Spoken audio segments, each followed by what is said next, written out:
Donc d'une part, sur le premier confinement, je vous réponds, cette idée d'avoir économisé 60 000 morts, vous n'avez pas dit le chiffre, heureusement, parce qu'en fait, elle a été retoquée, mais de partout. Et donc c'est complètement faux, vous n'avez rien économisé. L'autre chose, c'est sur la séquence temporelle. On a la chance à Marseille de ne pas avoir que Didier Raoult, on a l'ensemble de l'IHU. Vous devriez venir et rougir de honte en voyant ce qui s'y passe, en voyant les staffs et le niveau des gens. Il y a des épidémiologies, il n'y a pas que Didier, hein. Il y a un monde fou, qui travaille comme des malades. C'est le plus grand centre, en fait, en termes de rayonnement intellectuel en Europe actuellement. Et juste, venez voir le nombre de séquenceurs qui séquencent des génomes toute la journée, donc le nombre de c'est un argument d'autorité aussi, hein, etc. C'est juste absolument incroyable. Et que vous ayez un problème d'ego ou un problème de jalousie, ou que plein de gens aient des problèmes à la SPILF de jalousie vis-à-vis de ça. Je sais pas, j'ai un ego comme tout le monde. Mais ça devrait vous devriez vous sortir de ça et regarder la réalité de ce qui s'est publié, etc.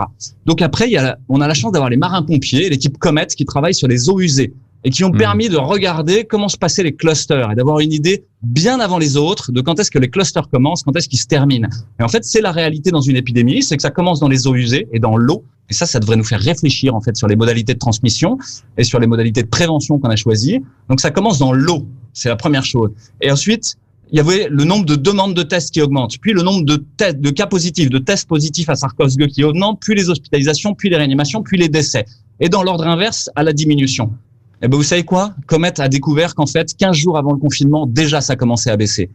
Et c'est pareil à Paris, ça a été sorti il y a 2 jours, tous les arrondissements parisiens commençaient à baisser. Donc là, vendre la sauce du confinement au motif que ça aurait été ça qui aurait stoppé l'épidémie, c'est faux. Ça n'a rien arrêté du tout et vous n'avez aucune idée de ce qui serait passé sans confinement. Si vous en avez, des pays n'ont pas confiné. Ah, chance! Et des pays ont confiné pendant 6 ou 7 mois. Et c'est rien que ces comparaisons-là sur les l'Argentine et la Suède, Louis Fouché, pour les auditeurs.